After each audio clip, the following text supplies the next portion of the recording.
We in the building and they not here. It's Lush Uno with Doknow, and this is God tier. Come on, baby. Oh, this is God tier. This is for God tier. This is for God tier. Wow, God tier.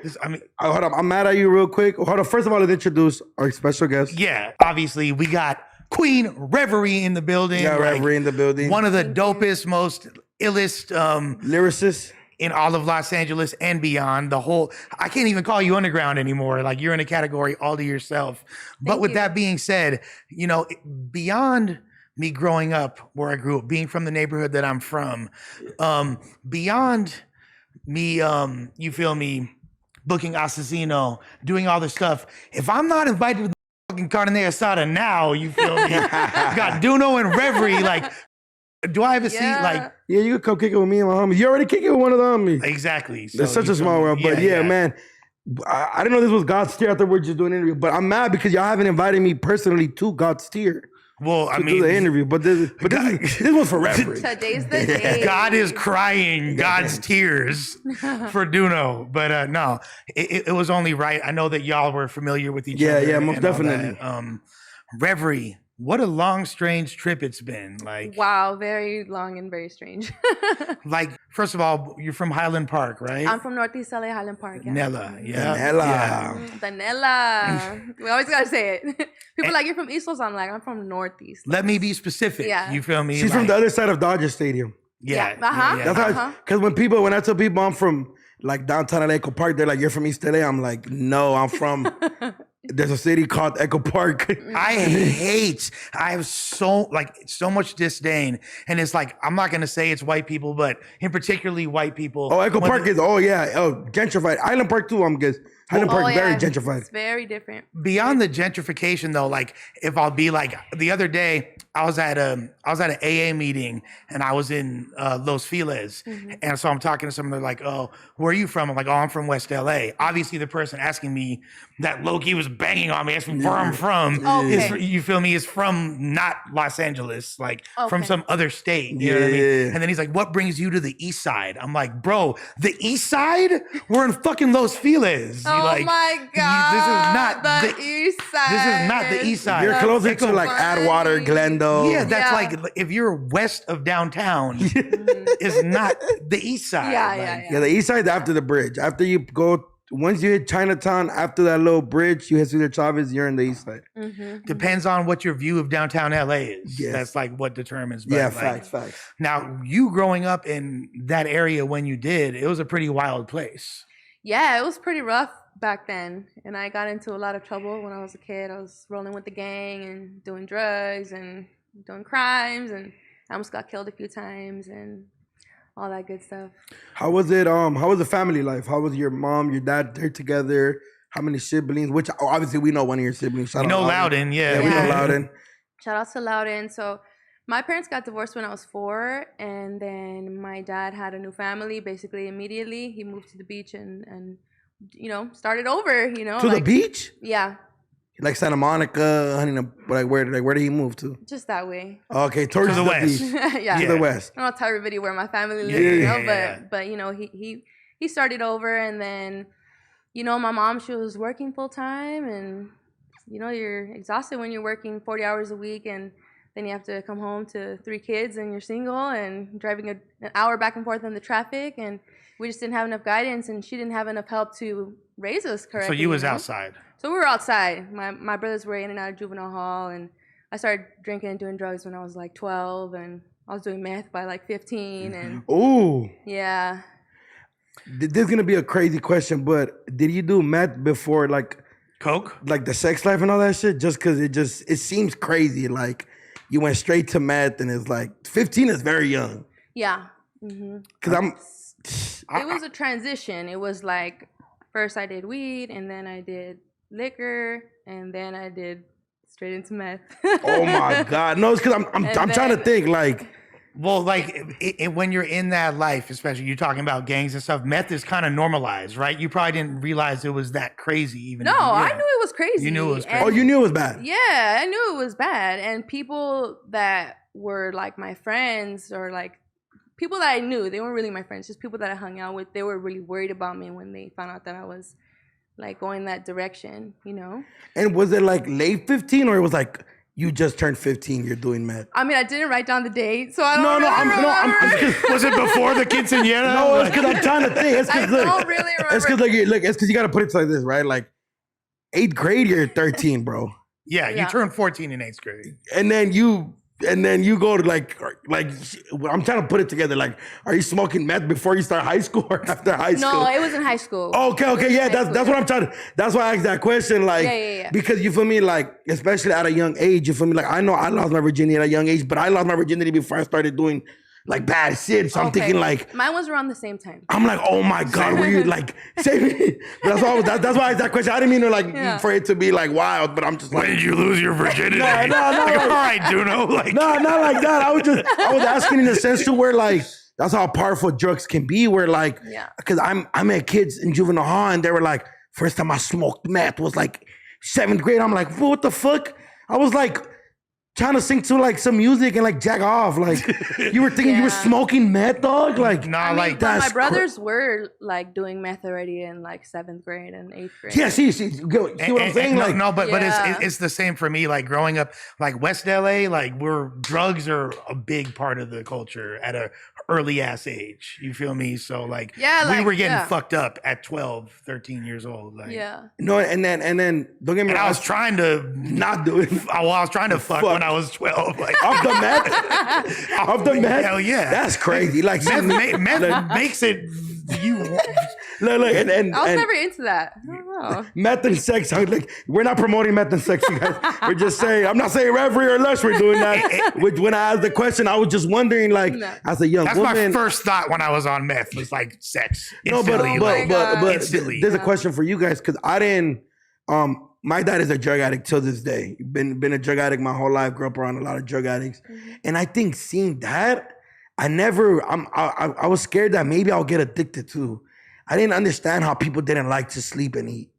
It was always like a question to me. So, like you doing that at such a young age, how do you, like, because okay, you do see it, but when and this is just saying, like when you see it on a guy, it kind of feels a little more normal. But when you're saying 15, it's like, damn, there's a 50-year-old girl that's stuck on meth. It's crazy. Well, would you say were you kind of a tomboy, low key? Like, I was for sure a tomboy. Yeah. Now today I'm in a dress, but I mean, even you saw me 10 years ago in the beginning of my career. I always wore big sweats and a beanie and a big shirt. Like I barely started stepping into my femininity recently within the last few years of my life.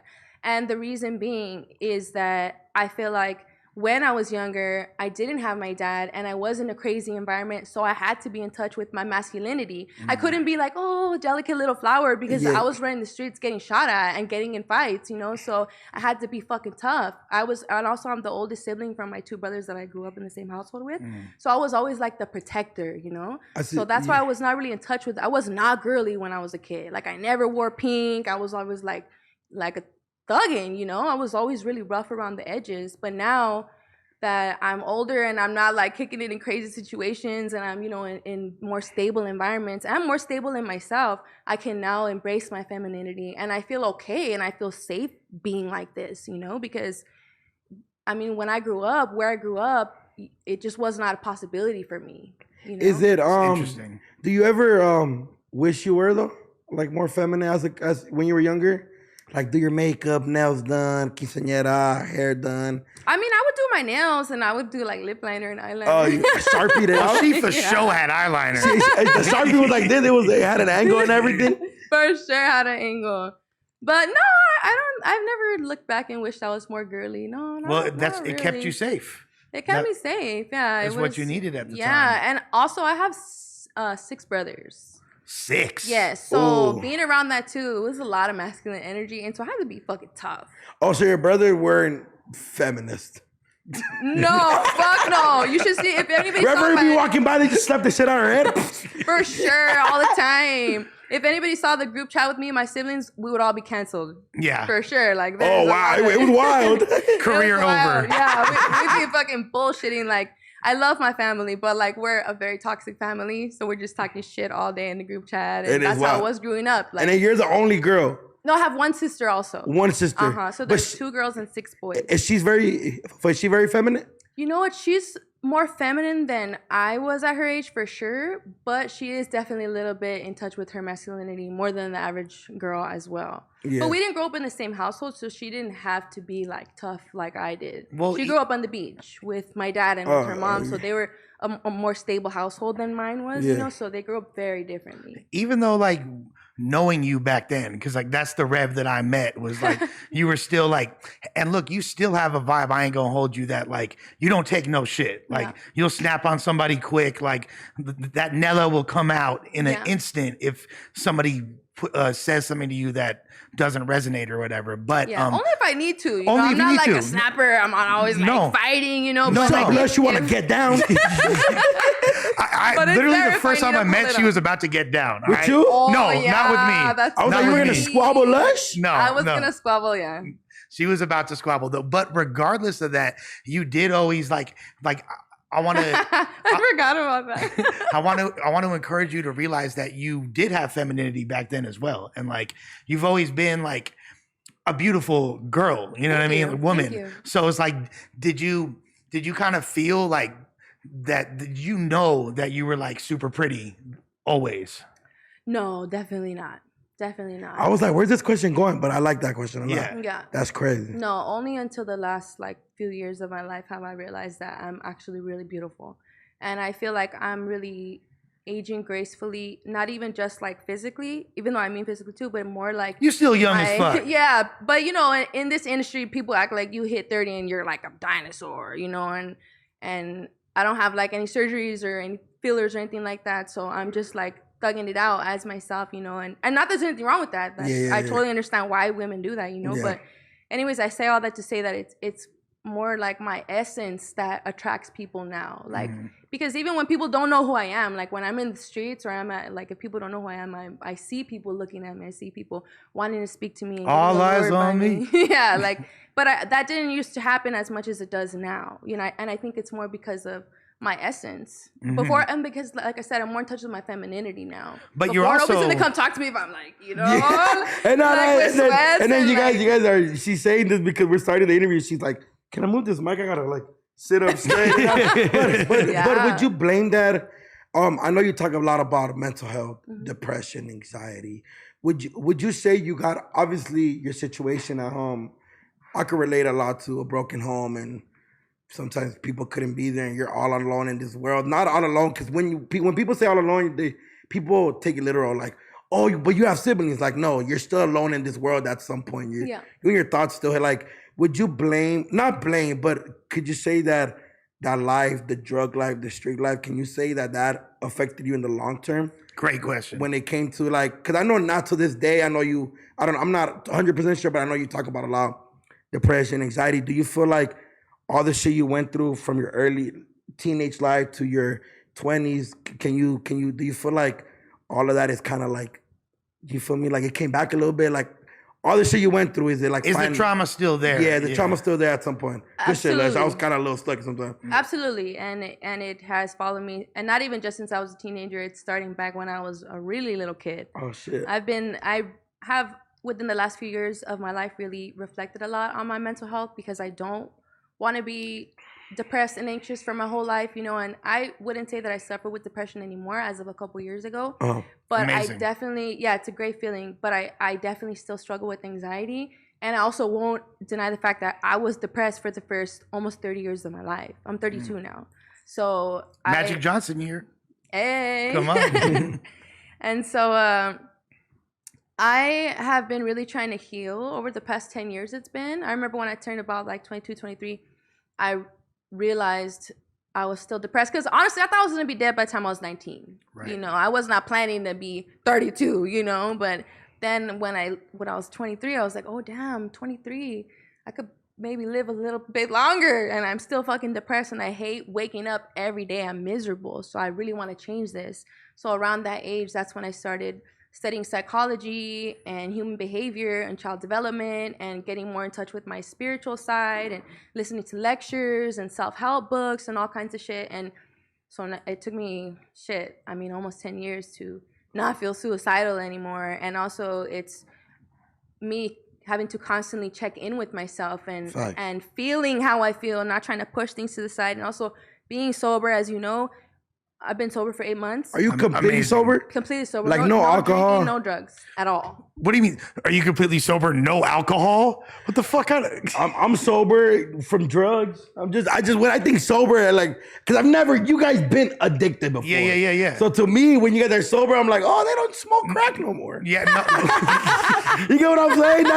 That's just how I see it, though. I've never been a drug addict. Alcohol's one of them ones. Okay, don't turn this into a lecture. No, but I think a lot of people, they call it California sober. People like don't do any drugs or drink, but they still smoke weed. Like, okay. I don't get down like that personally. You feel me? Like I can't, because if I start smoking weed, that's gonna lead me back to everything else. So what do you guys do now? Maybe the vape, the cigarettes. What's like it's kind of like a little outlet. I go to the gym a lot. Ooh, I go to okay. the gym a lot. Me too. Gym life. Gym life. Come on. Yes, sir. I you can work see out the a results. lot. Yeah, you know. I'm gonna say like Reverie the rest of this. So you got sit up straight, put your shoulders back. Now I'm still a little too big for all that.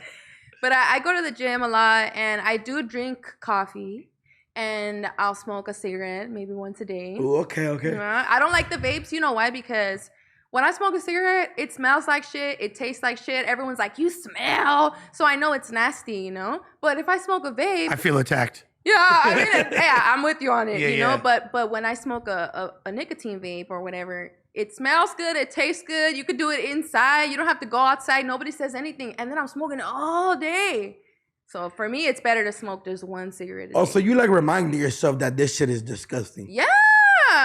Damn, I started smoking recently. That's smart though. But you know what's crazy is from an outside perspective, you were pretty popping for the majority of your 20s. You know what I mean? Like your career was on the rise. You had thousands of, you know, if not more fans. You're touring and traveling and you said that up until a couple years ago, you were damn near suicidally depressed. Mm-hmm. So is it safe to say that the success and the accolades and all that wasn't fulfilling enough to make you feel okay inside? Or something else? Man, none of that shit fucking matters if you're not happy inside. And I was not. It's an important message to people. Yeah. Oh yeah. I've been to 22 countries. I've been in most of the states in America. I've made hella money, and I've done a lot of cool things with my life, and I just wasn't happy, you know, and I'm not saying my life is all rainbows and butterflies now, you know, but I'm not. But from the outside, anymore. Because people never know what someone's going through inside. Well, you feel me? Like from an outside perspective, it would look like you're killing the fucking game, and even the fact that you got sober, which I'm so fucking proud of my sister in recovery. It's so beautiful. You know what I'm saying? I love that. Amazing. And I love how open you are about discussing it.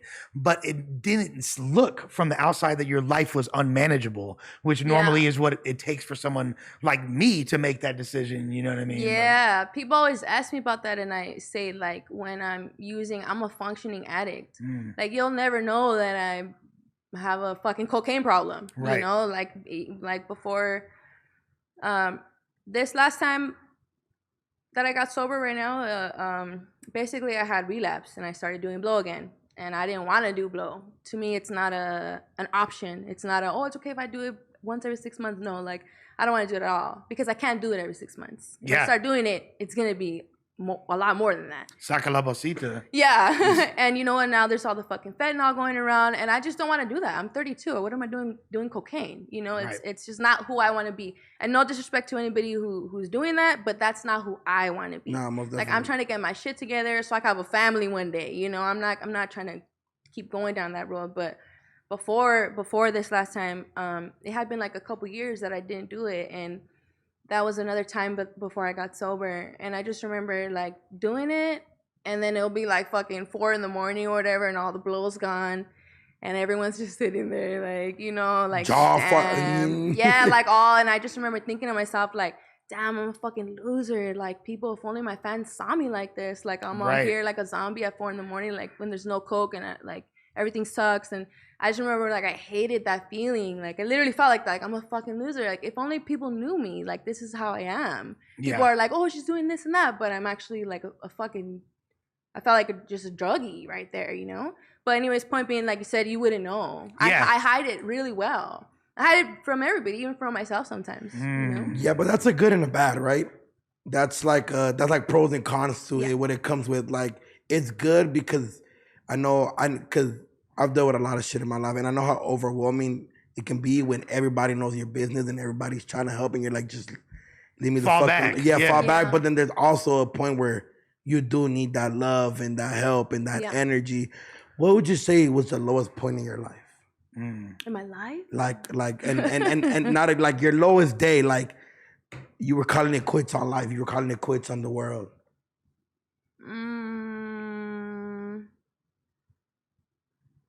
Probably wouldn't really want to talk about it, to be honest. Okay, Probably wouldn't really want to think about it. But what you were saying right before that about like what you referred to as like it's a good and a bad thing to be be a functional addict. The problem with that is your addiction, the way, or at least this is what it is for me. My addiction tells me that I'm functioning because it wants me to keep fucking using and that it's okay. So it tries to normalize in my head that this is all right, when in reality, I know that it's wrong. You know what I mean? Like, and you're someone, it's crazy, like, to see there's like the physical evolution of Reverie throughout the years. And it's not like a drastic, it's not like it was very gradual of you becoming your word, not mine, more feminine over the years. You know what I mean? Like the old Reverie, like no makeup. Really, you know what I mean? Very minimal. That was like your thing. You were like the fresh-faced girl around the way. I still don't really wear a lot of makeup. Right. Like, I'll be showing up to shows all the time with no makeup. You lying. I see your IG. I mean, you go look on it, you'll see. Like, I go to shows without makeup. Like, but even seeing you with any makeup. Yeah, but that, like, you're right. Now it's mostly with makeup. When I'm out, you know. But I still like to show the bare face. Because you know what happens, you guys, when you're a woman and if you wear makeup all the time. I mean, I'm just going to speak for me.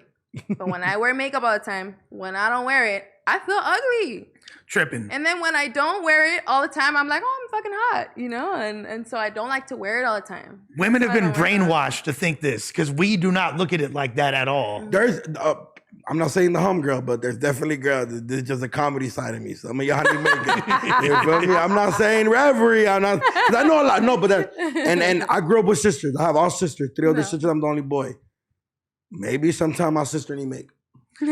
Maybe my other sister don't need makeup. Some girls be low key busted either way. And then you wake up sometimes after the club and you look and it's like, oh, you look bad both ways. You feel me? Like, oh my god. But what would you say? I love this new look. I love the funkiness. I love the Freaky Friday vibes. You know what I mean? Yeah, shaved off my fucking For head. a woman, cutting your hair is crazy. Yeah. You guys shampoo it, mousse it, iron it. What made you cut your hair, fool? And you had a whole skit about it too. I did. I remade the Napoleon Dynamite. Vote for Pedro when he shaves his head. Vote for Pedro. Yeah. You know what happened? About a year ago, I went blonde for my last album, Sometimes I Like to Sing.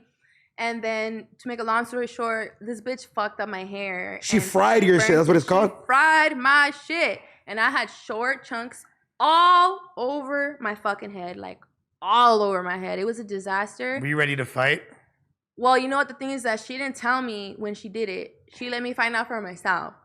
Had she told me in the moment, hey, I'm so sorry, I'm devastated, but I accidentally burned off your hair, I would have said, okay, you know what? I know it was not on purpose. We all make mistakes. No, she was shook. Yeah, but she was like, do I tell her? Yeah, but since she didn't tell me, then I got fucking pissed because you should have fucking told me. I'm trusting you with my hair, with my whole beauty. This is my career. My career, I have to look good. Yeah, and this bitch burns off my hair and don't fucking tell me, you know. So. And I assume she wasn't cheap.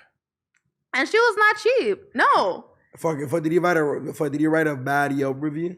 You know what? I made a TikTok about her and it has like 1 million views. Wow. Like you put her at? I didn't put her at because it was not about her. It was about me expressing myself. Oh, okay. But people liked it. I was like, Reverie put the ass. No, I wouldn't put her at. I didn't want to ruin her life like she ruined mine. No, I'm just kidding. You're damn near giving her promotion if you put her at anyways. I know. Like in a warped, twisted way. Yeah. But the thing is, so yeah, we've seen the aesthetic change, but you've also like, you're someone that experiments with a lot of different styles musically, like the Reverie that came in the game compared to the Reverie now, and maybe the Reverie we're going to see next year. Like one of the things I admire about your art is it's always going to be different. Yeah. But what that also does is you have a really diverse set of fans. Yeah. And some of these fans might be more like they want you to be a certain way, they want to define you. Is it difficult to have like fans that think that they can control the direction of your content and what you create? Yes, but I will say that I have always had fans ever since the beginning that rock with you regardless. That think they could tell me what to do. Okay. You know, whether it's what I'm wearing or what I'm rapping about or the beats I'm using or who I'm working with, or it's just ridiculous how people can tell other people what to do when I don't know who they are. You know, it's just really strange, but whatever. I know it comes with the territory, but I have continued to do my own thing. And when you first found out about me fucking 10 years ago, I was just doing boom bap music, right? And then when I started breaking away from that sound a few years ago, all my fucking boom bap fans were, man, oh, you sold out. Yeah, you're a fucking sellout. You're fake. You went pop. Oh, I don't even remember what they said. It was just you fucking sell out.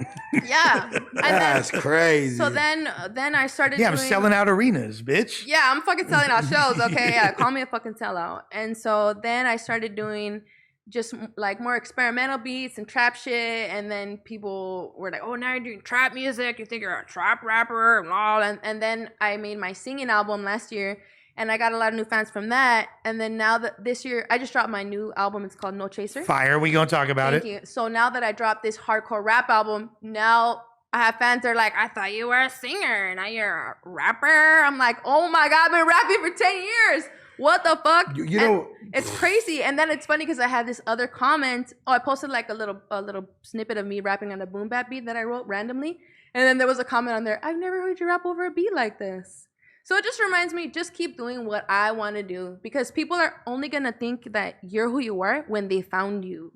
And then when you change from that, a lot of them are not going to like it, and those people could suck my dick. But you still... Damn, she has a dick? No, I'm just like... Reverie got a dick! You got an exclusive. Let me find out. I'm transitioning. You know, it's crazy, though. Like, what I like about you is you don't... Even though you made these changes in your style, you will still freak a boom bap track. You still like you went on tour with R.A. the Rugged Man. You'll still do shit with the Grouch, and you know what I mean. Like you like I saw you recently shouting out Atmosphere. So it's like you hold the boom bap and like traditional hip hop near and dear to your heart. It's not like you're not just like shutting the door on it, right? And I also got to assume coming up where you did, there was probably early in your career, before we ever heard you, you was probably spitting on some gangster shit too. Like, just because, like, my first songs were gangster as fuck. Well, you need to send me those. I need that too. Okay. Hey, that's just like me too. It was when I was like a little teenager. I started rapping when I was like 17, and so those tracks are like, it's just so fucking cute. super It sounds gang so banging. little. Yeah, I'm like, it's really cute.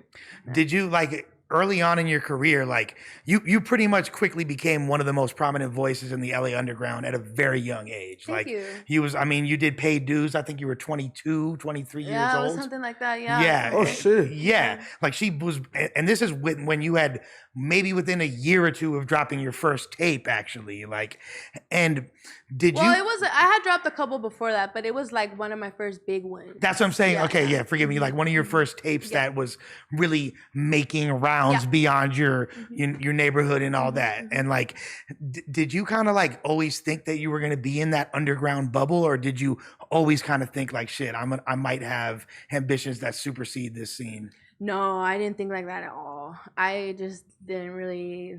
I was just super into the underground movement, and I was happy being there. But then as my career keeps progressing, it keeps opening more doors, and then I'm like, oh shit, if I got here, I could get here. And now I'm here, I'm like, oh shit, if I got here, I could get here. And every year it's just growing and growing and growing and growing, and it's just getting like pretty fucking crazy now. I feel like right now I have now broken out of the underground scene, and I'm now at the bottom of the industry. Like that's what's happening around me. All the people that are acknowledging my existence, all the interviews I'm doing, all the features I'm doing, all the places that I'm getting invited to. I'm in Amoeba Records right now. There's like a lot of things going on for me that is not going on for most 99% of the people in the indie scene. Right. Yeah. But so you feel like you're restarting your career? I do. I feel like I'm at the bottom of the industry. I literally feel like that. But very interesting. But that's a good and a bad, right? Because you had 10 plus years here, so that means you know how to make a song.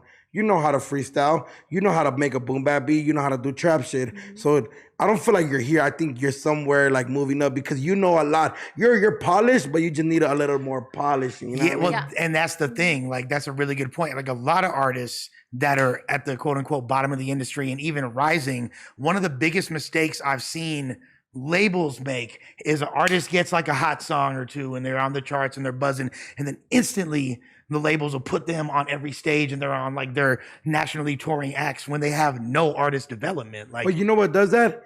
The internet. Yeah, for sure. That because I can make a song right now. I promise you. Me and you, Lush, we make a song right now. Yeah. Featuring Reverie as well. And this song goes crazy on TikTok. Somebody's gonna sign us for that one song. It's for the Reverie verse. It's for the Reverie. Put us on tour. And then they're gonna be like, well, then we didn't really know nothing. Let's just say we didn't know anything. And then it's like, well, what do we do now? It's different when somebody's a lot more polished. And that's the thing though. So you have, like, when you're put on that stage, you're not gonna fumble the play. Yeah. Like, I know how to kill a stage. And that's the thing. I can go on a stage where nobody knows who I am, and by the end, they'll all be my fans. You are a million times. Really dope, like MC, like live performer. Like, you have that in you, and like I think that is really ill. And one thing I noticed you doing the past couple of years was you're doing shit in Spanish. You're working with artists in Mexico and things like that. Does that kind of feel like a whole new career as well? Like, yeah, for there's a high ceiling for you over there. Like, yeah, it's a whole nother lane going that way. I always had fans in Mexico, but not like I do now. Yeah. Now I'm really being more tapped in, and I'm working with a label called Osada Records out there, and they're like one of the dopest indie records in Mexico. And so it's been really cool collaborating with them, and I'm gonna do some more work with them. Are you an Osabo kid like me, kind of? Well, I grew up with a Osabo kid, yeah, for sure. Is it a little broken? Yeah, my parents didn't teach me Spanish. I taught myself in the streets. You're second generation. Was your mom born here? My mom was born here. Okay, so her mom was born here. So so you're third. Oh, I'm first. But my dad is from Ecuador. Oh, okay. Oh, you're mixed. I'm mixed. I'm Mexican, Ecuadorian, Spanish, and Portuguese. Ecuadorian. Yeah. No, that'd be Salvadorian. No. Mexican. It's actually a different country, bro. No. I just You'd be surprised. A lot of people, they say, "Oh, Salvadorian." When I say Ecuadorian, I'm like, "No, Ecuadorian." No. I was trying to put Mexico and Ecuador together. Let the gringo put you up on game one time about your people, dog. Did you ever battle rap? Since we got Lush, the battle rapper, or the battle put together. He was there when he said I was gonna start a fight. Yeah. Over like, did somebody diss you? Well, this is the thing. I was doing a battle, and when the verses were in between, the girl that I was battling said she was gonna beat my ass, and it was not part of her rap. So I said, "Well, then what's up, bitch? Then fucking let's go." Okay, she quickly realized, oh, this is like a real bitch from the hood. She was like I don't know. I think she was like from New York. She was like some white bitch, and she didn't know anything about where she was. And she didn't know who I was. Okay, and so, you already had a bunch of fans. Like, there was like Reverie writers. Like, this is pre Satori Mob, but like Satori Mob was in the building already. Yeah, okay, I need the story. We got to talk about it. I wasn't even gonna go there. We all know Jumper. This like Lush could be the nice one with the questions. I'm gonna be the. I wasn't gonna go there, to be honest, because this is my homegirl. But like, I don't care. But I know you have no. I don't care. Look at everybody in the whole room that was in the room that night. I'm on the top. Facts. Okay, Facts. so let's talk about it. And she just high-sided on me, and I'm sitting right there. Okay, no, you booked it. I don't mind talking about what right. So me and the homie Malathion actually booked the battle. Okay, yes. Reverie versus Jenn Johnson was the girl's name. Yeah, that was her name. Yeah. Would you make a song with her now? No. Oh, dog, I don't know. If she paid me. She actually wants to get. Anyways, we'll talk about that later. But shouts to Jenn. The thing is this. So it's so funny because this is, Dizaster is in Lebanon right now. This is also God Tiers, me and Diz's podcast. Diz was there. Diz and Reverie almost got in a fucking fight. You feel me? Like, where's this location? Where are we located right now? This, like, you're a little young for this. In North Hollywood? Yeah, in Van Nuys. It's a spot called. I was born in 2000. Put me up on game. So there's you fucking post 2000, baby. Wait, but to make it clear, I was not a battle rapper. No, she was. I was always a regular rapper, and then they invited me to do this one time. Yeah, Okay, see, I love this. That's why this story needs to be told. No. So and then also, okay, I'm very a procrastinator. Okay, I get the job done, but not for battle rap. But basically, I wrote the rap the day before. So here's the thing. Okay, Here's the thing. That was my error. We booked Reverie because she was already at this time, and like I said, she's probably 22 because this is 10 years ago, 2012. Then I was 22. Yeah. Damn, I was 12, way. Yeah. I'm telling you, I was beating the meat, bro. But fuck 12. You feel me? Yeah, I was 12, but fuck 12. Yeah. So she was Adam 22 years old. Adam 22 years old. And I love these references. Yeah. And we booked her because she was already super popping. She's popping at the moment in the underground She was, but had nothing to do with battle rap. But we knew that she'd done a lot of freestyle stuff, and we had seen her freestyle. And the school of battle rap that Reverie came from, and I'm pretty sure she had participated in, is just freestyling with people. Like you may have like battled someone just off the head. Yeah, like, see, I would do more off the head. I've done many off the head battles. That's what I was saying. But yeah. it's different dissing somebody. No. She was dissing, but it wasn't pre-written. Yeah, it's a written. So all the battles are written. I'm not used to doing. Oh, okay. I was a little confused. Okay. Yeah, no shit. It's written. So you're used to the freestyle. Which and in her eyes, Reverie was like, this, I'm real hip hop, and real hip hop is freestyling, and I don't fuck with these written battles that all you fake lame battle rappers are doing. You said that during the rap? No. She said but that, she said that afterwards. Did I say that? Yes. That's funny. Let's have a great memory. I used to be a hip hop Nazi. It's so embarrassing, but I was. That's a word? I mean, that's what I was. Yeah, for that's sure. I consider myself. For sure. And it's not because she got a shaved head. It's not because she fucks with Hitler. It's not the blonde. It's not the blonde. Okay, so we're in North Hollywood. Van Nuys to be exact. Yeah. Lush and what's the other guy's name? Malathion. They book you. Okay, it's you versus this white girl from New York. Continue. She's freestyling. Rev is doing her writtens, like forgets her writtens, starts freestyling. The other girl has writtens, you know what I'm saying? They're going back and forth. Rev's people are supporting Rev. They're thinking that she's killing it. The other girl in like the battle rap scene is like, they're fucking with her because she's like sticking to the protocol and she got her little written punchlines and she's doing her thing. For sure. Then I did not do the job. Then my first verse, I remember my first verse, and the first verse, everybody was like, oh my God. Well, okay, so the girl said something. I'm not going to say what she said, but she said something that was like, shocked you how disrespectful it was. No, it didn't shock me, and that's why I had the rebuttal ready to go. Okay, yeah, but when you started rapping, you could watch the battle. You could watch the battle. Oh my God. You didn't go on YouTube later. She said something about an abortion. That's what she said. Oh, yeah. Oh, she brought up your music. Because she has a song. I have talked about it openly that I have had one abortion in my life, and I don't regret it. And if anybody needs to have one, you better have that shit before you get stuck with your baby daddy who's going to be in and out of prison your whole life. I've had two. Girl, ain't nobody judging you. 2022. Yeah, exactly. You feel me? Yeah. Women make their own choices. I can neither confirm nor deny. Okay, so she makes the abortion. So she brought up that, and then I did a rebuttal about that. But with a rap. Yes. With a rap. Yes. Okay. So Reverie Not comes with the out. fist. No. So Reverie starts her first round with a rebuttal and says something about, you want to talk about like the aborted fetus, like well, I promise you, bitch, like it doesn't matter who's in between us, like, and she says you something like, remember the line? Yeah. That's cool. It was a good line. It was a good memory for a pre-drug addict. Yeah, exactly. Like it's probably one of the reasons I do so many drugs because my mind doesn't stop running. I have a sick memory. Like it's crazy. But but it wasn't the bar, it was the tone of voice. Like I could already tell you were out your body. Like Rev was fucking pissed instantly. Like no, but I wasn't really that. I was from ready my perspective, for that. I was ready for that. You looked pissed. It was a battle, so I knew. It was gonna get disrespectful. It's easy to dissect me, and it's easy to come with low blows on me specifically. Because you're known at the time, yeah. No, not only because I'm known, but because of the content that I talk about in my music. That's what I'm saying. Like, there's a lot of things to pick at me. Easy target. You're an easy target. You're getting.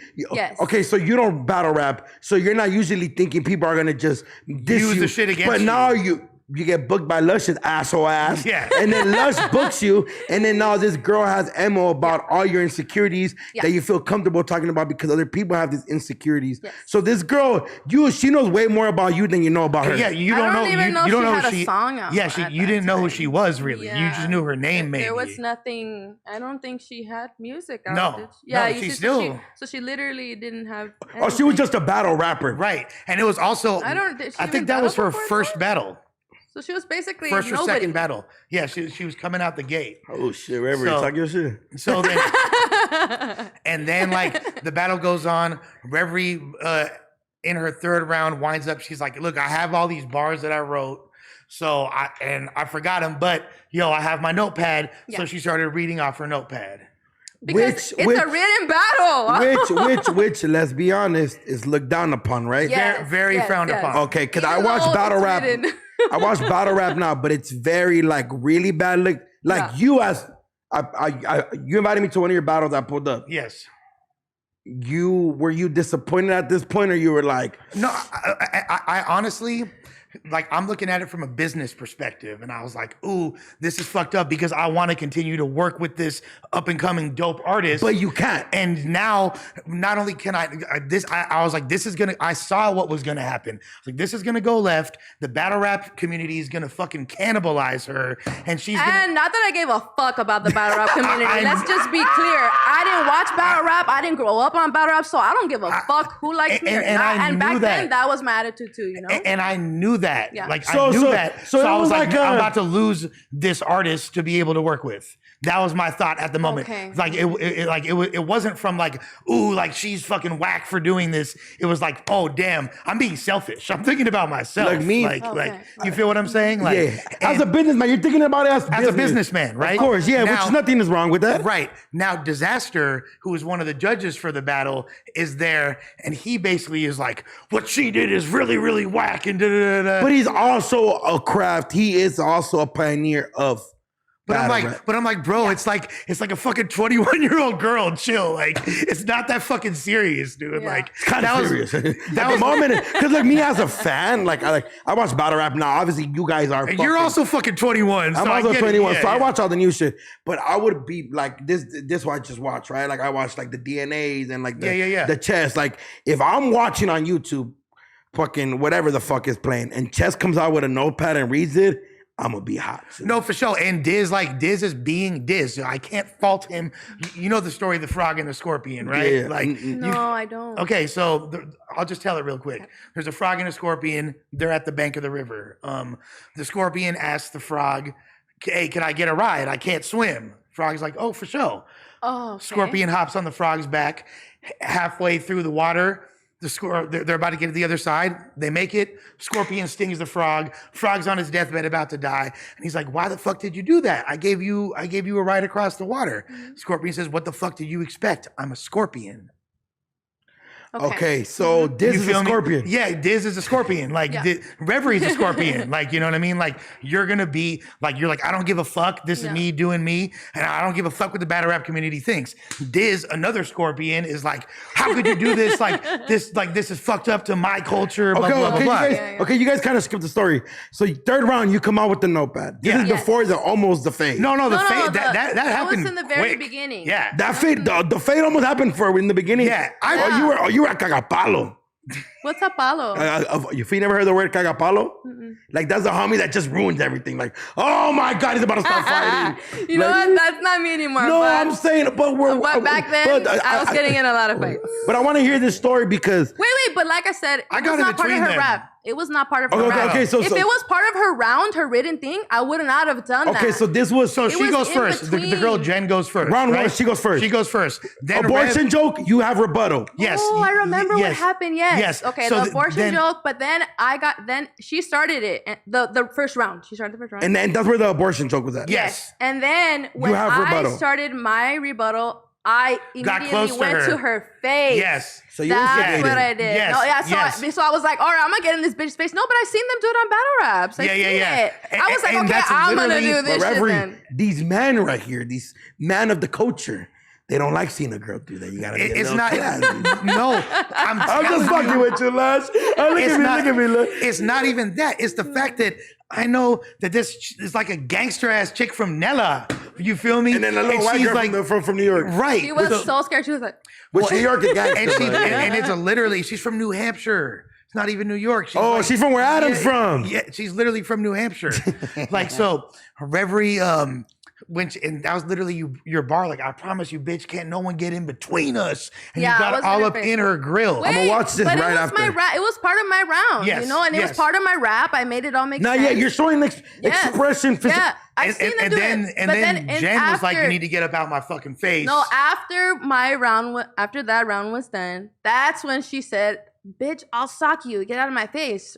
Also, in between round 1 and 2. Yes, and that's when I said, "Well, what's up then, bitch?" Yeah. And then what you say? I was like, "Calm down, ladies. Commentate." Like, but was it like, you know how I've seen the guys when you feel me, you know the everybody's behind them, so it's like ah. Yeah, it was like that. Okay, let's keep it a buck. Let's keep it a buck, and just all the way 100. We had Gautier, right? Yes. Keep it all the way 100. If that was 2 men, would you would have been mad? It's not like it's not about the fucking gender. I'm asking. Let me explain. If it was a fucking, you like that, Reverie?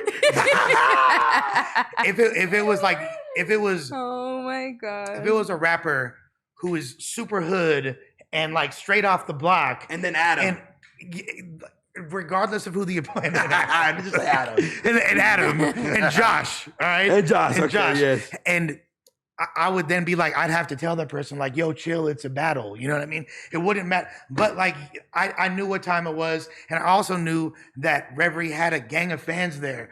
And like, I was trying to protect the other girl low key because she would have got packed the fuck out.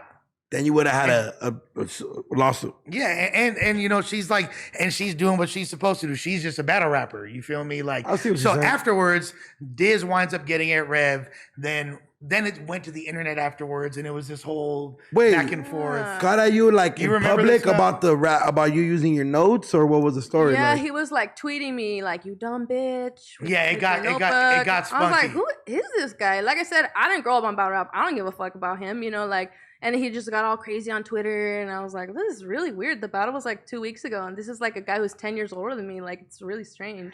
Ooh. It was really weird. It was a weird. I didn't know anything about that scene, so I just thought it was really strange because on the scene that I was on, it was not really like that. But when you popped up the notebook, what and the reason I want to know the story because I feel like there's so much you've been through in your journey. Like, I'm pretty sure you've never told the story. She's never talked about it. So yeah, so see what I'm saying? Like, I've seen you do interviews People and nobody gonna like it. People are gonna like it. They're gonna love this because it shows there's a lot to your career. There's a lot that I've been in. There's a lot. When I went to Atlanta to work with certain comedians, I was like, damn, like, you know, I was kind of in your situation. It was a little weird. It was a little different. Let me find out you in the next Tyler Perry movie. I'll do it next time. Yeah, but I'm just saying that's like this is a Reverie that people used to know and now there's you, so they can see the evolution. But it was just like what was the crowd's reaction? Well, it was like I said, she had a lot of people there to see her. She could have gone on there and fucking been like a hip, a hop, a hip into the, and then her fans would have, they would have jocked it regardless because Rev had, you know, she still has the wave, but even at that time had the wave. So it was like, it was just a very tense mixed bag. But one thing I'll say about the whole situation is I'm grateful that you and I became homies from that because you could have easily been like, you know what, well, fuck this guy too. Yeah.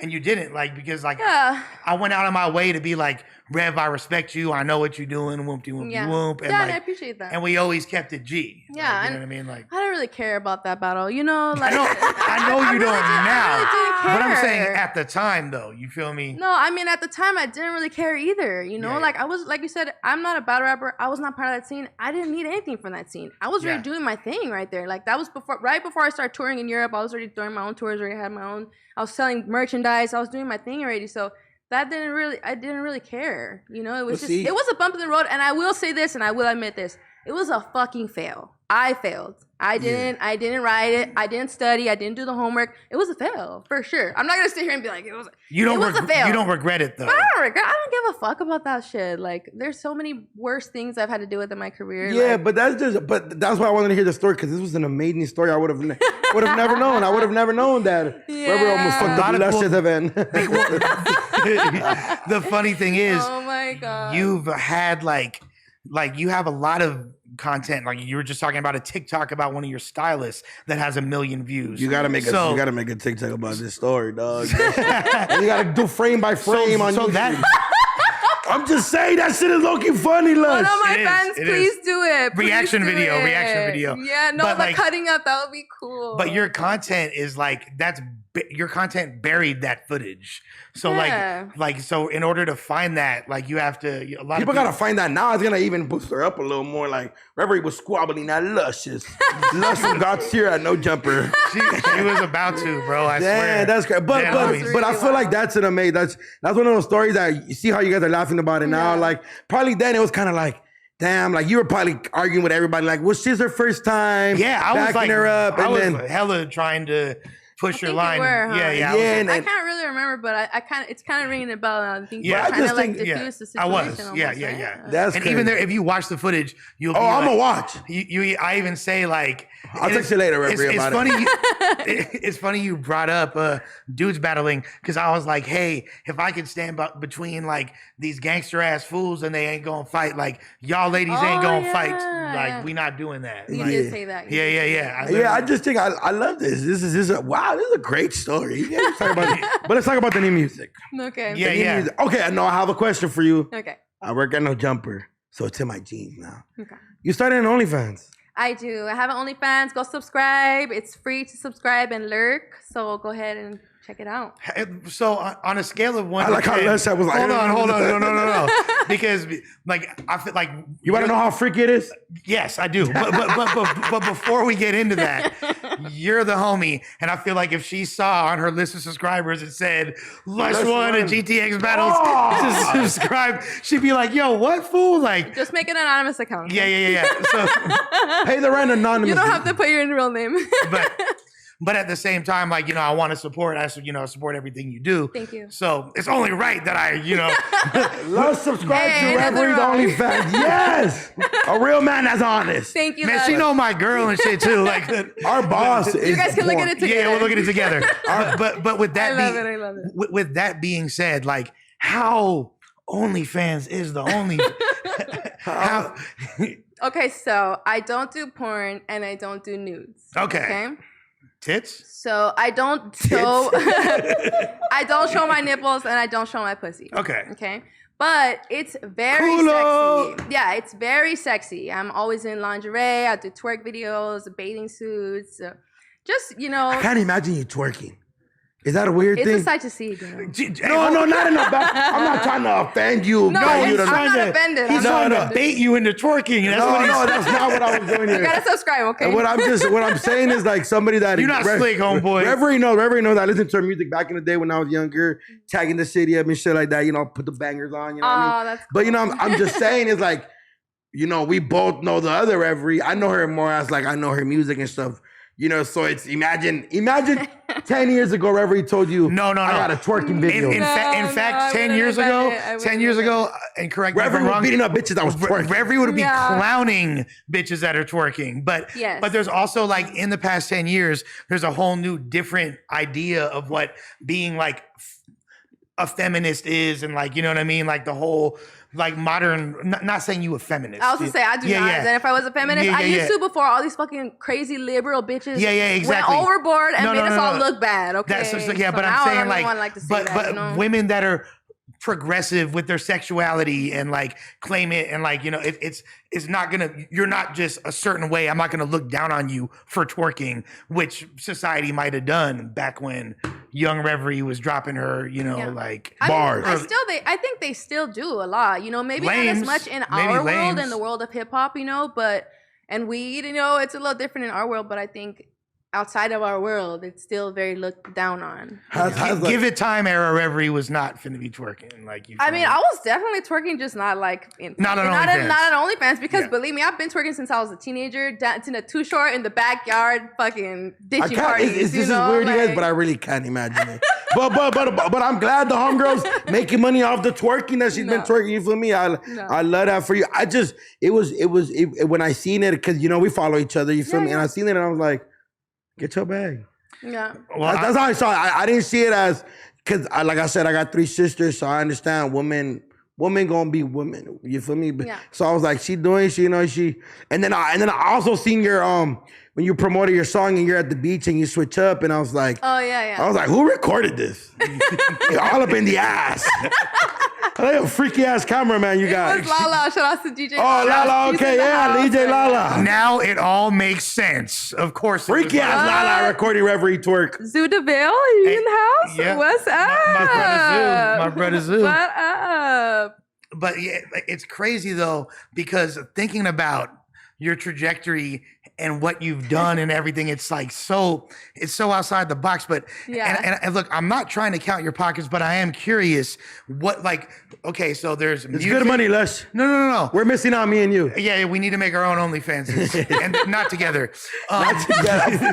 Lush, of course not. Oh my God. In case you got any ideas, man. This guy, speaking of freaky, who knows? So where does it rank, like, between music, OnlyFans, and merch, etc., like, as far as the success? Oh, that's a great question. I will say that I was already making good money before I made it OnlyFans. Right. So I've been making money and paying my bills and having a staff and my rent and my car, everything since 2015 was the first time when I started doing that. Sheesh. But obviously it was like some very small money. I was still getting started, you know. But also things were less expensive then. Things were less expensive, yes. Yes. And so that's when I considered myself that I went full time, because that's when I started paying all my bills. Then I moved out with my music and then like I said, I already had a staff going and everything.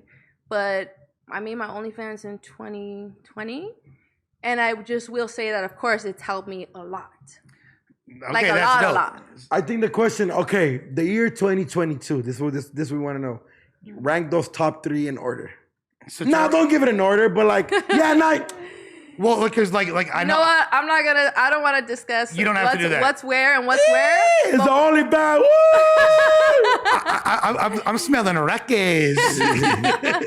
But let's just say things are going really good. Okay, that's good. Look, get your money. Let's just say things are going really good now, and I'm definitely in a good spot. Which is ill, but like now you've always been like you've had this crazy way, and I think it's one of the strongest testaments of your success is your fans in particular. I know you have a lot of male fans. Obviously, the OnlyFans is jumping, but you also have a lot of female fans. Like, and I feel like when you first came out, it was damn near a predominantly female fan base.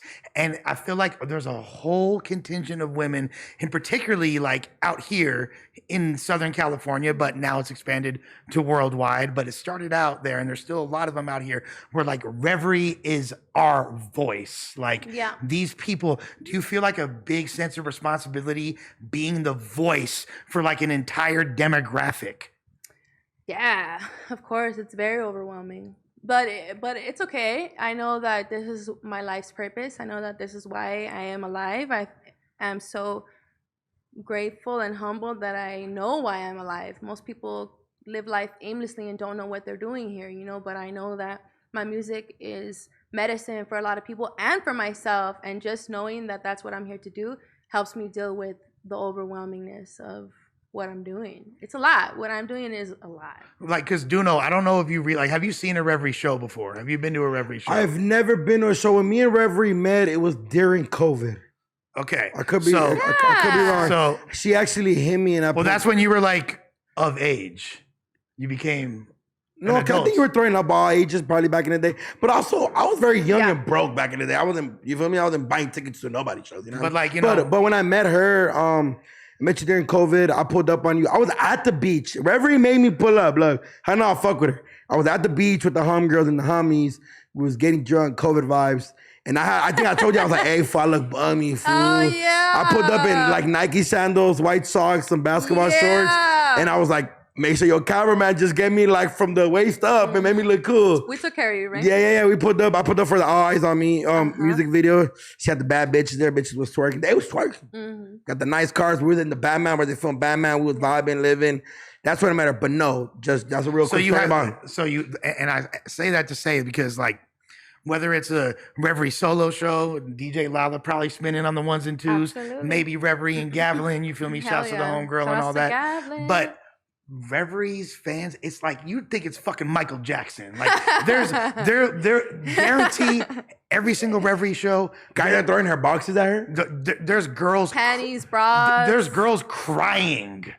Yeah. Every single show, shouting her lyrics and fucking crying. So that's why tattoos. Right, you feel me? Got that lyrics of that tag you always like the classic Reverie character that you tag. You know what I mean? Everything you could think of, my fans have tatted of me. Yeah, and that's so my face, my signature, my lyrics, your face, my logo. Yeah. We need and I'm not talking about one. I'm talking about like I lost count years ago. We need some of y'all hardcore fans. We need buzz cut Reverie tats too. Oh right? yeah. Like, we've seen Reverie with hair. We need buzz cut Reverie tats. Freaking Reverie, cool. freaking buzz cut. Yeah. But that's why I asked that question, because like she really speaks for these people. You could tell like these girls. Well, to women, I think a lot of your story, because like Reverie and the underground scene was crazy. You, Gavilan, Vale, all these people were coming up, and I feel like people weren't used to seeing, like especially Latinas, talk about their story and what we've been through and what you guys been through. But what I've seen, because like women go through, because I have a sister of your age that went through a lot in life. The 90s was crazy. The 90s was crazy. And not just for men but it was crazy for everybody. And imagine for young women coming up in these streets. It was, so when somebody's able to tell a story, because how many girls you know with your similar story? You probably know a lot, right? Like all my friends that I grew up with. you know. And then fans. That's why we're all friends. But then fans that hit you up. And then my fans, I mean, have, like I said, I've been to 22 countries. Yes. So they're all over the world. Yeah, so I'm saying that in a sense to where like, I'm not surprised that there's fans crying, because you're telling a story that a lot of people don't have a platform to tell. Yeah. And people that with platforms don't tell their story like I do. Yeah, most definitely. And a lot of it also, like, even people that don't speak English. Like, I have a homegirl, shouts to my homegirl Margot in Marseille, France. Oh, right? Marseille. Yeah. Oh my God. I had a deal out there, so I was doing a bunch of shows out there. Cool. And I have a very close homegirl from there. And I was just there like 2 months ago. I don't know what the fuck y'all talking about. It's a city in the south of France. No. It's the most ghetto city in France. It's a hood ass city for sure. Like it's like really ghetto. It's like Skid Row? No, it's not ghetto. No, it's like shit. No, you know what it reminds me of? It's ghetto. No, it's like the Oakland of France. Or like, you know what I'm saying? Okay. Like New Orleans of France. It's you know what I'm saying? Like, yeah. It's a hood city. It's not like, basically, there's not that many Americans even go there. You know what I mean? They're scared. Yeah, like it's in fact, when I was where I stayed out there, not only did nobody speak English around me, but a lot of people, because I was staying in a predominantly Arab neighborhood, most people didn't even speak fucking French.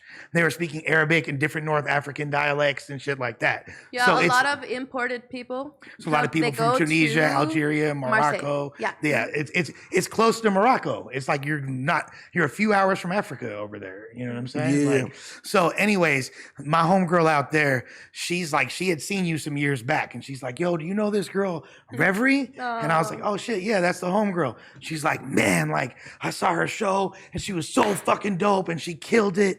And she's like, man, like I wish I could be a Reverie. Aww, she said that, and it was like, and I already knew that. Shouts to Margot. You feel everybody me? start crying and shit. Yeah, well, Margot, and she don't even she speak English, but not like that. Like it's that. broken a little bit. Yeah. So for her, it's the passion that you exude. So for and I already knew that you had it. Like I knew you was glowing, but when I saw that, I was like, damn. Like there's no limit to where this is gonna go. Yeah. And that obsession is crazy. You've spoken openly about this quite a bit. Is you've had fans that become like stalkers, essentially, really obsessive. Oh, I seen that. Fuck that guy. I had to get a restraining Yeah, it's on order. site, fool. That's hella okay. Like one, let me express this. Leave women alone. Yeah. If she's no means no, don't be a motherfucker. fucking J-cat. Yeah. That's weird shit, fool. Stop Very it. weird. But it's because they literally are J-cats. Yeah. This is not a normal person. This is not somebody that I know. So people are like sometimes, oh, is it her ex? I'm like, hell no, I don't date fools like that. Like, what the fuck? Yeah. You know when somebody's a little weird. Yeah, I'm not into that. Okay, can you tell us the story? That I never I never had a conversation with this person. So it's a fan. He heard the music and thought that he knew you through the music or whatever, essentially. Yeah. Like, I know you talked about it. I've seen when you made the post. Shout out Rosenberg. The ugly ass Rosenberg. Midget Rosenberg. Nah, just fucking shout out Rosenberg. I know, yeah, that fool's worked with a lot of the homies. Does a great job. Yeah, he's amazing. I seen how like I think it got physical once.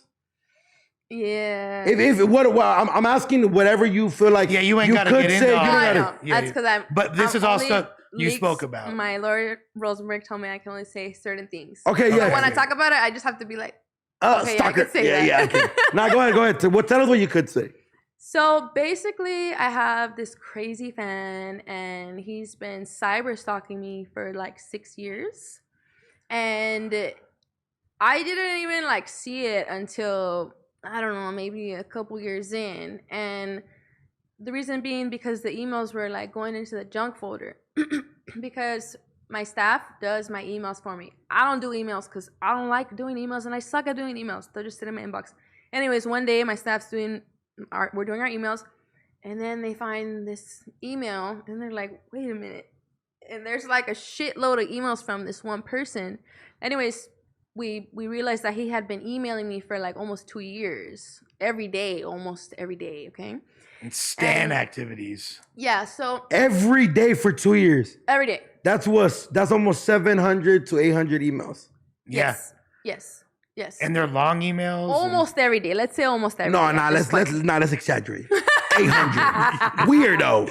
He wrote 1,000 emails. Fucking weird. 1,000 emails is crazy. Yeah. So then I started noticing that he was commenting like on my social medias. Same name or whatever. Same name. And so I started blocking him. And we also blocked his email. And then he makes another email. And then he makes another email. My email, it's info@reverielove.com. I need to say that publicly. If you guys want to book Reverie, say it again, Reverie. Yeah, info@reverielove.com. It's not like I can hide that. Right. So when we made another It's on your website. Yeah, when we blocked him, and then he makes another email, and then he kept doing it. So eventually we just stopped blocking him because it's a waste of time, and it's just gonna, Anyway, so I'm blocking him from all my social media, but I'm talking about like multiple accounts from every social media. Like I block one, and then he has another one in a month, and then another one in a month. But on everywhere, on Twitter, on TikTok, on Instagram, on Facebook, on whatever, So he's traveling across the internet, stalking you. Like, so that's a lot of work, dog. This was invested. And then I I'm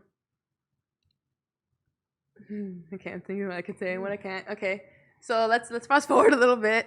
Then he eventually got to the point. This was in 2019. Where he showed up to a show to one of my shows, or was it two?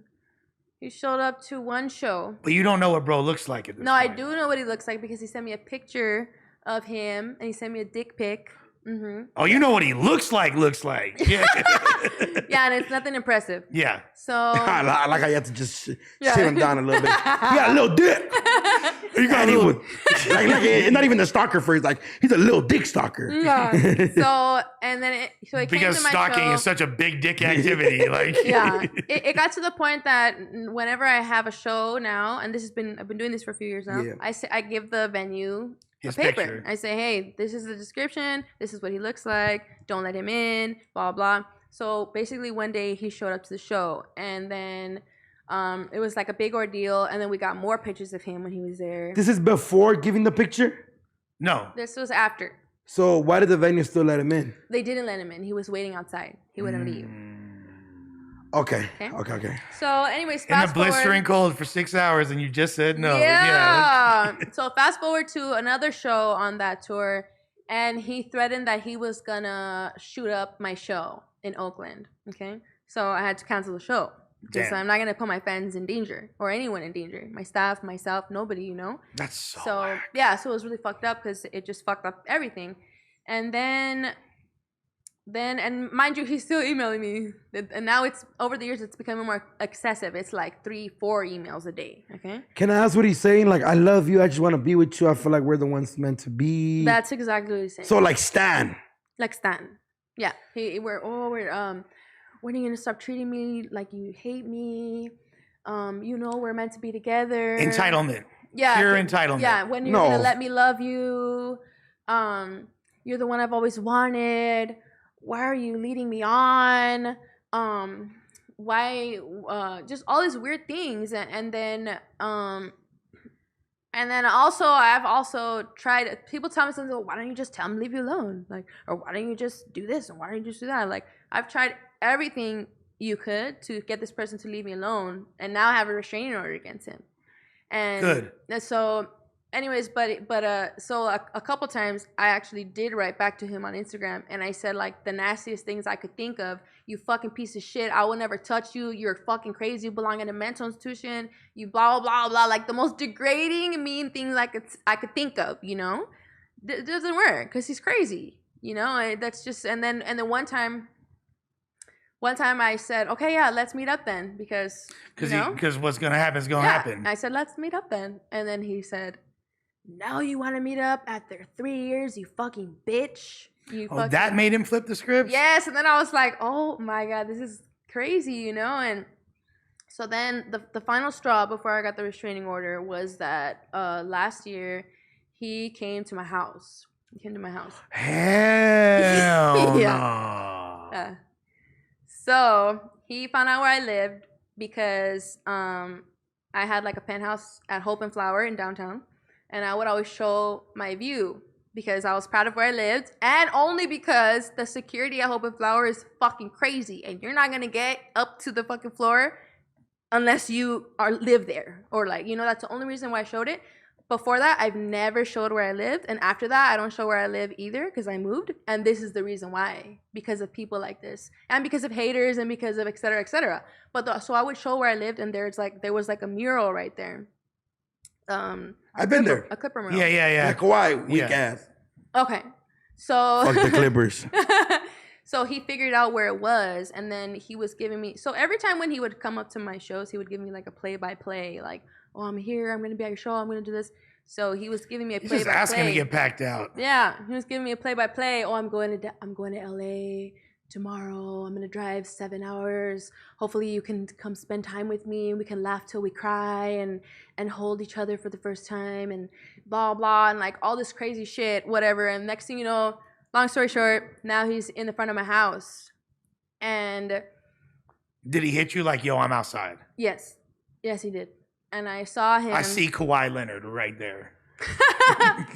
I saw him and I defended myself against him. I did what I had to do to defend myself in that situation. And he was physically hurt. Very, very, very, very, very physically hurt. That's right. Okay? So, after that, I have to be careful how I word this. After that. And this is after the restraining order. No, this is before. Okay. This led up to the restraining order. After that, I will just say that he left me alone. And I said, okay, cool. It worked, you know? And then he started hitting me up again 6 months later. So then I said... So he was violating his restraining order? No, there was no restraining order at this point. Okay. I didn't feel like I needed to get one because I thought that I handled it that day. Right. But apparently, it didn't work. I'm alive. You know that song? Yeah. So, we're just trying to make the joke out of this so we could make it a little more uplifting. Because the homegirl, she's saying the story now, laughing. She's happy. You know, it's a traumatic experience. But yes, it's fucked up for a woman. Yeah. For a woman, okay. So go ahead. So then after that, that's when I said, okay, if this person almost dying didn't stop him from coming at me, like I'm gonna have to get a restraining order. And then that's all I'm going to say about that. Yeah. Yeah. So I'm just doing what I feel I need to do to protect myself from any further occurrences. And that's it.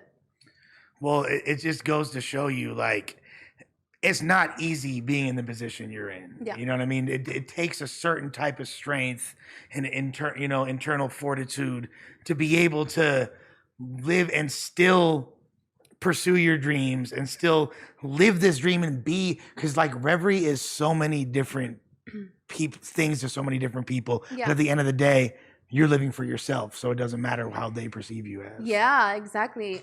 So it's been a real situation, and I barely came out about it this year, you know, but this has been going on, like I said, for 6 years. This is just something that I kept under wraps because just for various reasons, you know, and it's something that I've not gone public about. And yeah, it's just so crazy. I've always heard about celebrities having stalkers, you know, and then I'm like, oh shit, I have a fucking crazy stalker now. And then it upsets me sometimes because sometimes people will be like, well, that's what you get when you have OnlyFans. And I'm like, well, look. This predated your OnlyFans. This is way before I even wore like a crop top, okay? Like, this is pre the porn. Pre-porn. Link in the bio. coochie wasn't even out yet. Like, it was before Let's Work videos, before all that. You know, it's just people, it's not about, when men stalk women like that, it's not about their sexuality most of the time. It's just that these people are not well.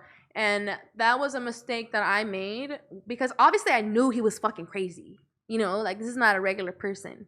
And so that was one of the reasons why I kind of pushed it to the side. I said, oh, he's just a crazy guy. He's just, you know, because while this is going on, you guys can only imagine what all the men in my life have been telling me they were to do tripping, and right? to, you know, like, yeah. So, but I said, oh, it's not a big deal. He's crazy. But it just kept growing every year. So that's where we're at with that. Dan, that's crazy. And I think that's just a message to all the women. If you feel like you're going through something like this, reach out because she's saying that in a sense where you're thinking like, he just suffers just crazy. Yeah. But, you know, like some people, you defended yourself before and some women weren't able or not able to defend themselves. So I think what you were saying with that is like, that's what I'm saying. Yeah, like what she's saying is like, you guys, like, don't push it to the side. Yeah. Address it, and obviously sometimes Reverie kind of but you learn from that. Obviously, like it's 6 years is a lot. Like 6 years of somebody just constantly telling you that you're meant to be, and I know where you're at. Every show, threatening to shoot that up. Like that's not no joke. And those are just like some things I named not top. Like there's way more. Yeah, and even know? like, and you being you, having this gangster side, it don't matter because we know there's a lot. Like, look what happened to, you know, there's several examples of superstars that succumb to an unfortunate fate due to that. You know what I mean? Like, yeah, and that's why I always roll to my events like with a bunch of security, and we're ready for anything to go down. Because that's just how it is. She ain't going out like Dimebag Daryl, and she definitely not gonna get Selena either. R.I.P. to, you feel me? Like that ain't happening over here. Mm-hmm. And it's dope though to see again like how many different things you are and so many different, like you've served looks for years. Like you're now like a whole fashion icon as well. Thank you. You got this, break down the Satori Mob brand for people that don't know what's up with it. Yeah, so the Satori Mob, it's my clothing line. It's about peace. Right? Yes. Am I right a little bit? No, yeah, hell yeah. I love the sign. It's about peace and balance, but also with the peace in the balance also comes the readiness to handle a situation that goes down. Oh, very listo. You gotta, life is not just one or the other. You gotta have the balance. You can't be peaceful unless you're ready for war. You know, you gotta know both. So anyways, that's kind of the message of my brand. It's just about, you know, staying positive during all the negative times during life and just loving yourself. And also it just looks dope. It is fly. Name, yeah. So it's been 5 years now, the Satori Mob. And we are in every continent except for Antarctica. I always say this. Wait, why? Anyone from Antarctica? I don't know. I'm trying to get there. Because there's barely any civilization there. Yes. It's like it's completely covered by like ice, and it's like subarctic. Dumbass. Huh? Yeah. No. So if there's anybody from Antarctica listening, hit me up. Send us an Instagram message on the Satori Mob page. I'll send you a care package. I'm trying to be in every continent because we're in all the other continents. We ship to countries that I've never even heard of sometimes. Amazing. It's really dope. So we're an international brand, and it's mostly just streetwear, sweats and hoodies and never gotten any. Dang, I'm gonna have to lace you for sure. I might could have some, you feel me, but yeah, Lush has some. I'm gonna get you some new stuff. No, I love me. I wear the shirt with Reverie on it, and I don't really even like to wear shirts like if it's the homies with their pictures on it, but it's like why not, Lush? I'll wear a shirt of you. I'll wear a Doknow shirt too. Me too, Lush. I would. So. This guy, maybe I should keep him as the co-host, bro. Yeah. We might need to do more podcasts. Fuck Dizaster. Yeah. First he tried to get at Rev. No, shouts to my brother Diz. Oh my God. With that being said, like, Dizaster's Diz. Yeah. Oh, you're such a battle rapper. He made that for name short. I thought Diz was a whole other person. Oh my God. Oh, that's why he's not here.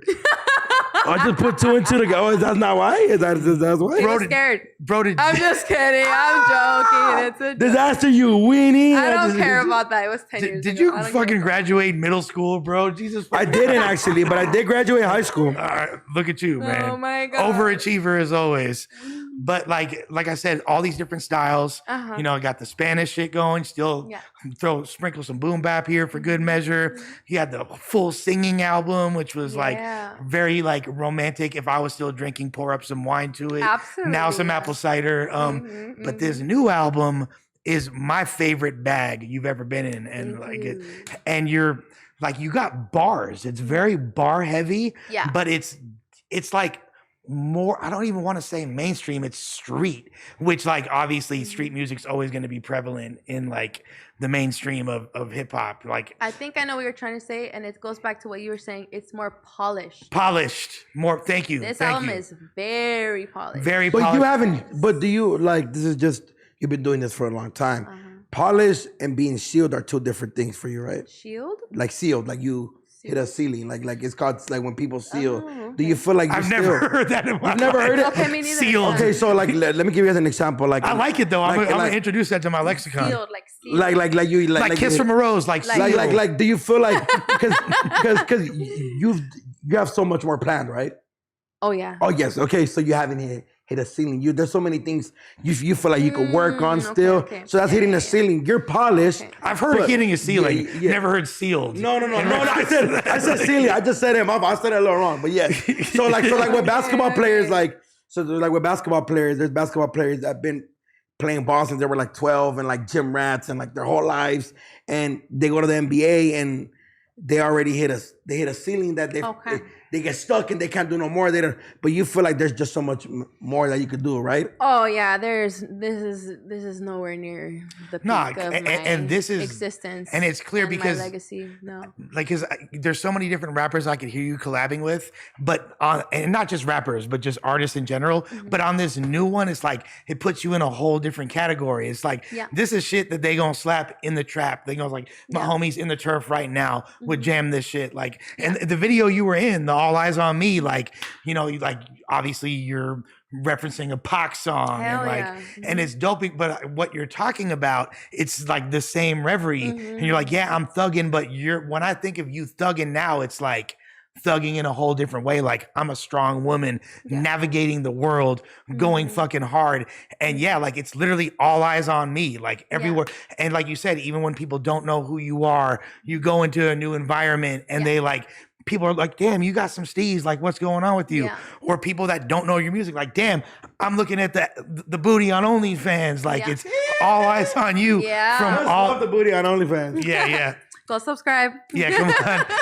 So it's like it as much as you want, Lush. Yeah, no, I'm gonna stop now, all right, before I get in trouble. But like all angles, you're killing it, and people are noticing, and that's kind of, I look at it as the same empowering message. So the old school Reverie fans, that if it happens to be lost on you, just know this is the same old Rev, but evolved for a new era. And that's Lush's take on the record. What's your take on it? You know, before I say my take on the record, I will say that I have so many of my day one fans that are still rocking with me. You better be, motherfuckers. Yeah, like I have lost a few shitty people who thought they were fans, but they were just people trying to control who I am. And they're nostalgic for a specific sound. Yeah, but I have so many fans that have been rocking with me for 10 years now, 10 plus years now. And shouts to y'all. Yeah, shout outs to you guys. I love you guys so much. And I'm so grateful for all the support from my old fans and the new fans and everyone in between. But I feel like this album is really strong. It's for sure my best album. I think so. Yeah, in a sense that it might not be like my personal favorite as like an art piece, but I feel like it's the best, like it's the most well done project that can go like mainstream and can go to other audiences, not just like niche audiences, you know, because it's most a of my slapper. Projects it's a fucking slapper. Okay. Every single song is a banger. Now I got to ask you a question, and this is going to lead to possibly, if you're with it, you spitting a little something, you feel me? But oh my God, I thought you were going to ask her to battle rap again. No, I thought you were going to ask her to twerk, so chill out, dog. I was not going to ask her to twerk. But you so I mean, I wasn't either, I swear. But your album is called No Chaser. Yes. But you sober. Yes. So explain that to someone that doesn't understand, because no chaser means you sipping straight. Yes. Let me make my assumption before you say yours. Okay. Bust it. She's doing life raw. What life for? Life. You're doing life raw. I feel like no chaser. Like, you feel me? Unfiltered, uncut. Yeah, uncut. You don't need to cheat your way out of it with the little drink. I feel like am I wrong a little Or bit? this is you in your purest form. Definitely all of that. It's definitely all of that. But I will say that we made most of this album in 2019.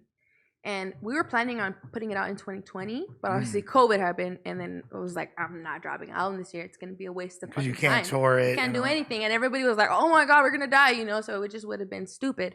So I didn't do that, but most of it was made in 2019. Okay. In 2019, so you were still sipping.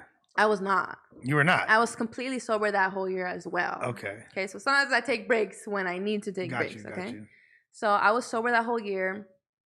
I was also sober all of 2020, except for like the last couple weeks in December.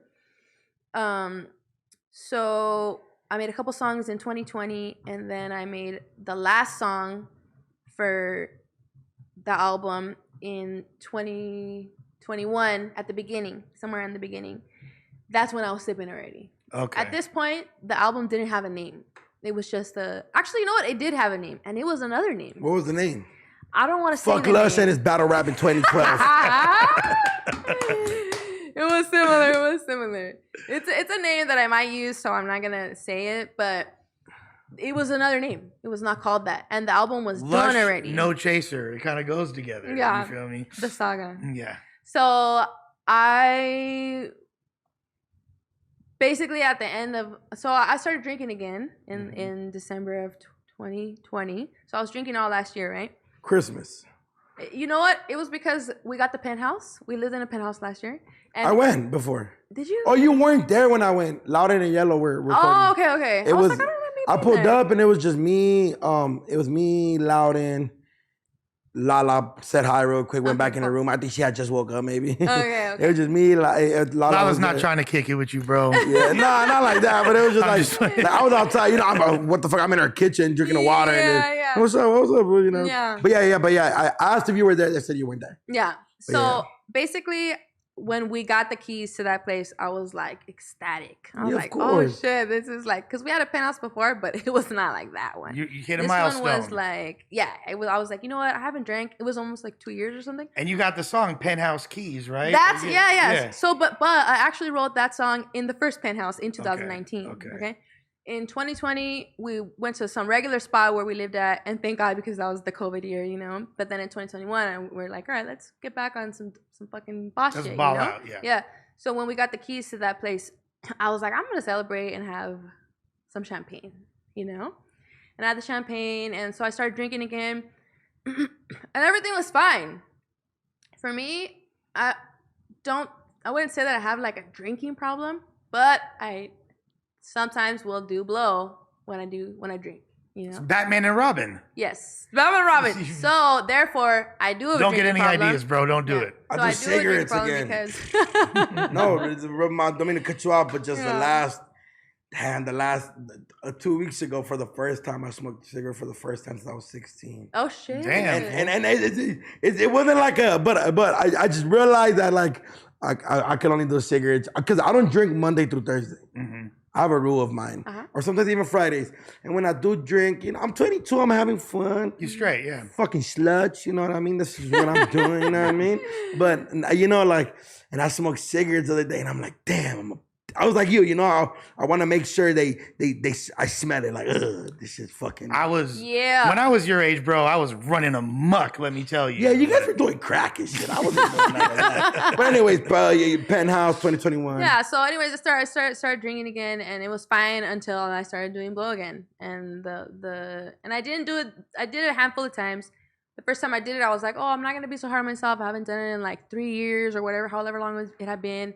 But then I did it again, and then I was like, oh, it's only 2 times. But then I did it again. I was like, okay, wait a minute. Yeah, 3 times you're out. Yeah, I was like, hold on. I'm like falling back into this pattern again, and it's not okay with me. I don't want to do that. So anyways, the reason I say all that backstory is that around that time when I had relapsed and started doing it again, I wrote the song No Chaser. And then after I wrote that song, it was just such a fucking powerful song. And also I was just kind of moved by that moment in my life because I knew I was like really fucking up and headed down like a dark path. And then I had a wild night and I drank too much that night. I did drink too much and I got home and I fucking threw up.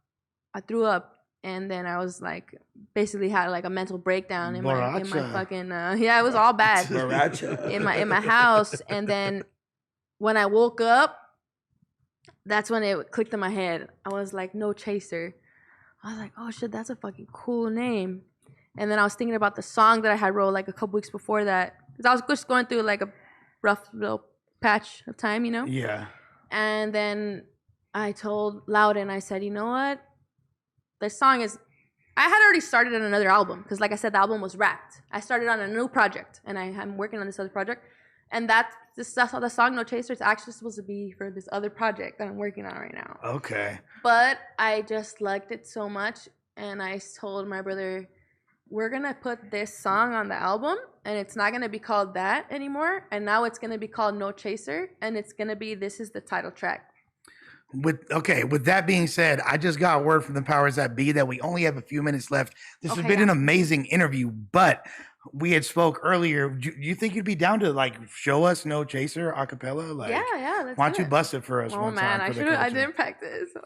I forgot. I think if we don't pull up the notepad, you know they're gonna get mad at you. I'm just saying, this Dizaster's podcast. He goes, you fucking bitch. Yo. Do not fuck you. He's gonna tweet me again. Oh my god, that was amazing. Right. Yeah. No Chaser. Reverie. Yeah. I can't stop thinking about my problems. I can't stop thinking about my problems.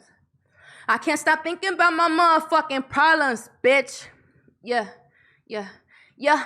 Fuck sleep, I can't stop thinking about my problems. I should be in therapy instead of write raps that never fucking solve them. I'm evolving like in broken, life is sweet, but then she cut me open. Today got no focus, I swear yesterday was golden. I'm so deep in my addictions, I've been fiending, smoking, I've been dreaming, I've been joking. Hate when people think I'm stupid, but I played a part. I cut my wrists up when I'm making art. I try my best to keep it real, the critics make it hard. Got these health issues I ain't talking to the public about. Hate this depression in this session, I do love it now. I just gotta write it out, ain't got shit to lie about. I've been fighting demons for no reason. This shit treason, people so fucking fake. I can't believe it, makes me sick. Wanna use me for my fame, shit on my name, go suck a dick. I don't trust no one, not even myself. I'm about to roll one. $100 bills like on the mirror, about to blow up. Deja vu, I'm back to snipping lines to ease the pain. What can I say? I guess some things never change. Miss Reverie, look where you started. Throwing it all away, are you retarded? Fetting or hidden in all the fake getaways, that shit garbage. People wanna see me break under the pressure. Get your phones out, I'm gonna put on a motherfucker show is about to go down. Stay the fuck about my face, I'm ready to swing on everything. Very strange, my city got my back, I rep on every day. Northeast, Los Angeles, home of the stars and scandalous. Cameras, city lights, fast pace, city life. I'm a gangster bitch, I've been through hell and back. That's a fact, all these studio gangsters out here capping when they selling raps. I am just a person when I sleep inside my bed alone. I hate being in love, it make me sick, it's like a stepping stone. Obsession is a weapon, my depression is perfection. I can fly, feel like a pet and I'm a boss, but still I question my worth. Cause I put up with shit I don't deserve. It's always the people we die for, in the end they leave us hurt. That's life. She loves to tell a joke, but then she'll break you down. I was flying so high, but now I'm on the ground. Look at me now, feel so sorry for myself, it's pathetic. I don't talk to no one about this shit, they just don't get it. I feel so much better cause right now I'm in the studio. Why would I go to therapy when I could write a movie? Ho, please say a prayer for me. Careful what you're saying to me. Actually don't pay me no mind unless it's checks you're paying to me. I am just a poet from the streets, I'm insane. I'm drinking till I fade away cause I can't end this fucking pain. Sheesh. Let's fucking go. I like how Reverie started rapping. I almost had a laugh attack. Bro. Reverie started rapping and Toad came to the door like if somebody was fighting. I love it. I love it. Hey, goosebumps. Goosebumps. You just want to see her twerk. Like. What, you don't? Like, I'm cool. No, I just respect your mind so much. No, literal goosebumps. Incredible. We've had a few people spit verses on this podcast. You got the crown now, Lorena. You feel me? Thank you. Cool. That's all you. Well, that's Dizaster first. I'm just kidding. No notepad. No notepad. No notepad this. Don't worry.